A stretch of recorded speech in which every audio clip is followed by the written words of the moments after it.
લખપત તાલુકાના છેવાડે રણ સરહદ નજીક આવેલા ગુનેરી ગામ પાસે બ્રહ્મલીન પુ ઉદયનંદગીરી મહારાજ દ્વારા ડુંગર કોતરીને નિર્માણ કરવામાં આવેલ નિત્ય શિવ નિરંજનદેવ ગુહા ખાતે રાષ્ટ્રીય મહાકાલ સેનાના સંસ્થાપક દિગંબર ખુશાલ ભારતીજી બાપુના સાનિધ્યમાં કચ્છમાં સૌપ્રથમ વખત ચાલી રહેલા હિન્દુ સનાતની ચાતુર્માસ ઉજવણી અંતર્ગત બુધવારથી શ્રીમદ ભાગવત કથાનો પ્રારંભ થયો છે। ગુનેરી ગામથી ગુફા સુધી અંદાજિત 1.5 કિલોમીટર સુધી લાંબી વાંચતે ગાજતે નીકળેલી પોથીયાત્રામાં મોટી સંખ્યામાં લોકો જોડાયા હતા।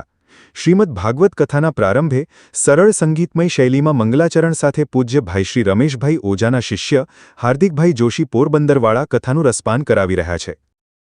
આ વિડિયો લાઈક કરવા અને શેર કરવા વિનંતી છે। જો તમે હજુ સુધી આ ચેનલ સબસ્ક્રાઇબ ન કરી હોય તો આ ચેનલને સબસ્ક્રાઇબ કરી બેલ આઇકોન દબાવવા વિનંતી છે।